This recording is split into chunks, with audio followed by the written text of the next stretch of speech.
Est-ce que ton dressing déborde tellement que tu n'y stockes pas tous tes vêtements? Est-ce que tous les matins, tu te dis « j'ai rien à me mettre ». Si tu te reconnais, reste bien ici. Parce qu'aujourd'hui, on va parler de désencombrement du dressing, mais sans culpabiliser, sans minimalisme extrême et sans t'obliger à te débarrasser de choses qui comptent vraiment pour toi. L'objectif, c'est de retrouver un dressing qui te ressemble, que tu as plaisir à ouvrir et qui te ne fait pas perdre ton temps tous les matins. Dans cet épisode, je vais te partager 15 types de vêtements et accessoires que tu peux éliminer facilement même si tu as du mal à lâcher prise. Mais avant de rentrer dans le vif du sujet, n'oublie pas de télécharger mon bonus gratuit dans la description et dans le premier commentaire. Il t'apportera une méthode claire, simple et efficace pour gagner du temps quand tu désencombreras ton habitation. Et si mes conseils t'intéressent, n'oublie pas de liker et de t'abonner à ma chaîne pour être au courant des suivants.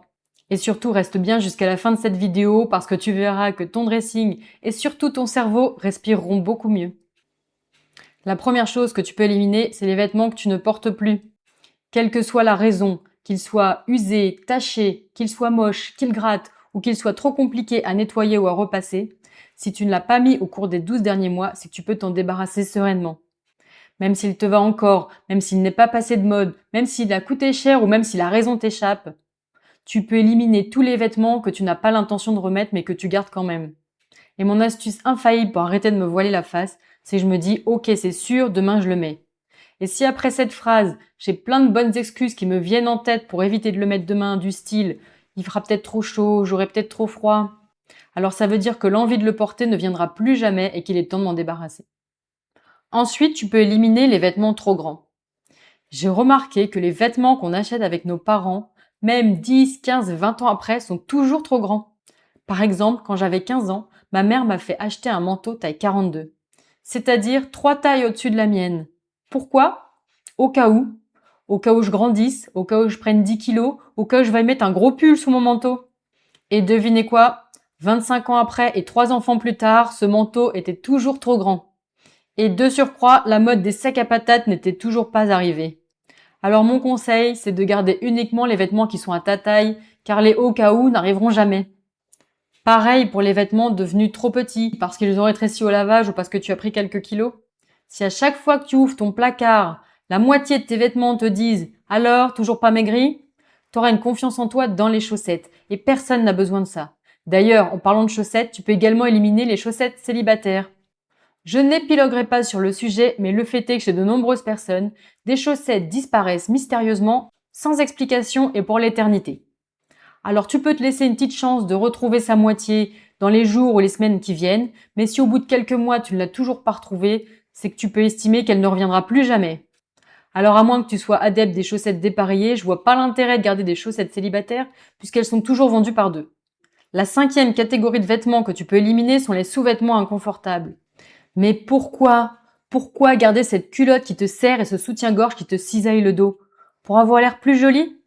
Franchement, je suis pas sûre que marcher comme un canard ou faire apparaître un bourrelet dans ton dos, ça te rende plus attirante. En réalité, ce qui te rendra captivante et attrayante aux yeux des autres, c'est le charisme et la confiance que tu dégages. Alors commence par être à l'aise dans tes baskets. La 6e catégorie, c'est les habits pour faire des travaux. Un petit coup de peinture, un déménagement, on a tous des habits dédiés aux petits travaux. Jusque-là, tout va bien. Par contre, si tu as 7 t-shirts, 5 jeans et 10 paires de chaussettes, là, c'est un peu exagéré. Sérieusement, est-ce que tu as besoin d'un dressing entier pour repeindre un mur tous les 3 ans? À moins que tu aies pour projet de repeindre le château de Versailles, une tenue suffit. Mais on a tendance à utiliser cette excuse des petits travaux pour stocker toujours plus longtemps des vêtements qu'on ne met plus. Tu peux également éliminer les chaussures qui font mal aux pieds. Évidemment, on est toujours dégoûté d'avoir acheté une paire de chaussures trop chères, qu'on n'a pas envie de mettre, qui nous fait mal aux pieds et qui est toujours à la mode. Mais les conserver ne te rendra pas ton argent. Alors assume ton erreur et revends-les avant qu'elles soient démodées et que tu ne puisses plus les vendre. En numéro 8, tu peux éliminer les accessoires inutilisés. Ce bandeau à paillettes que tu as acheté et porté une seule fois pour le nouvel an de 2015. On en parle? Ceinture, bretelles, boutons de manchette, foulard, mitaines, collants, chapeau, casquette. Il en existe de toutes les sortes et la liste peut être super longue. Parfois on les a achetés pour un événement particulier, parfois on nous les a offerts, parfois on voulait avoir l'air plus pro ou plus classe.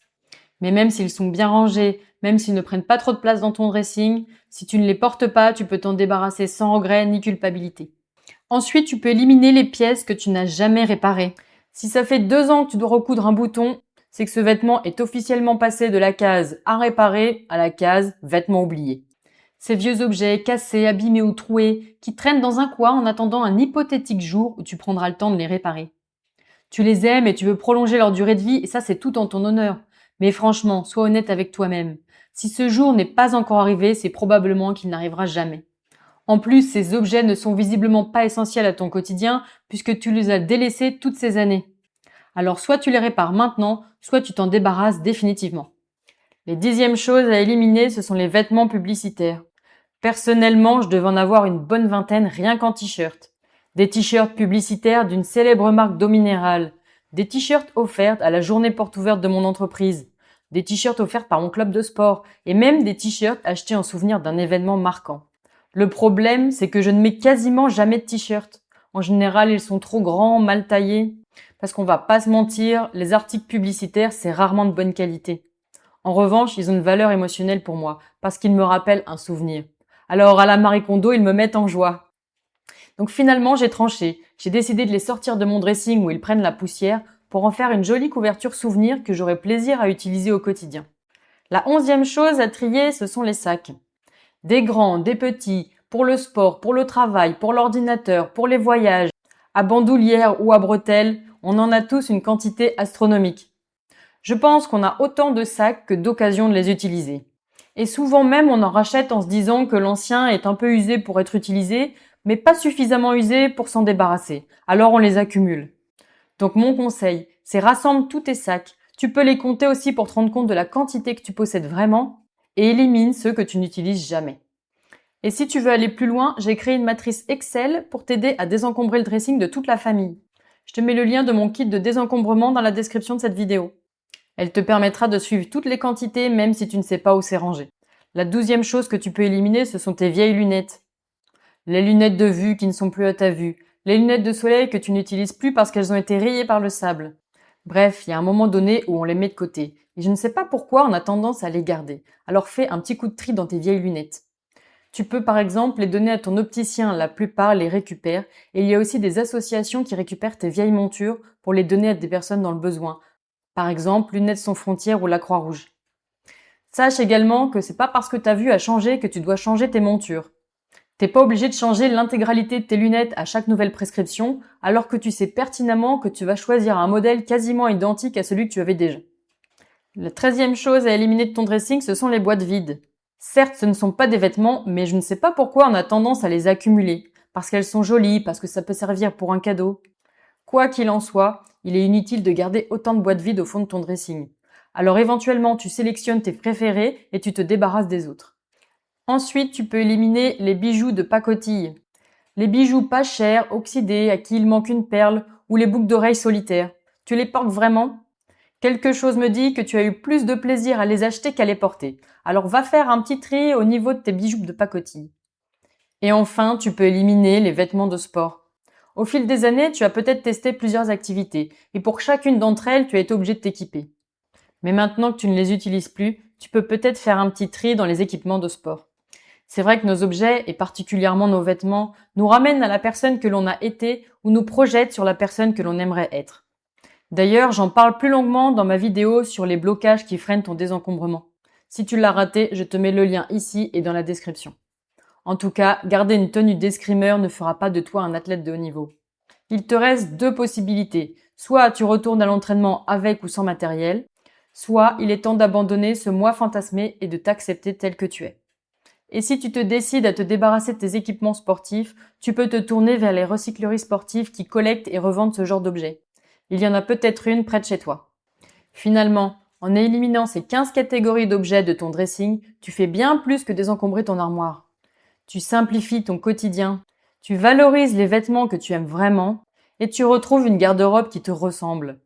Et n'oublie pas, chaque pièce dont tu te débarrasses, c'est l'opportunité de créer un espace plus léger, de gagner du temps tous les matins, de donner une seconde vie à des vêtements que tu n'utilises pas et de te concentrer sur les vêtements que tu aimes vraiment. Et en complément de cet épisode, si mes conseils t'ont aidé, n'oublie pas de liker et de t'abonner à ma chaîne. Tu peux également télécharger mon bonus gratuit dans la description. Tu y trouveras 5 étapes à suivre pour gagner du temps. 5 outils pour avancer facilement et 5 défis pour te lancer maintenant. Tu peux également tester et télécharger mon application Empty qui t'accompagnera jour et nuit dans ton tri dès que tu auras l'envie. Je te mets les liens de Google Play et Apple Store dans la description. Sur ce, je te souhaite un bon désencombrement et je te dis à bientôt dans ma prochaine vidéo.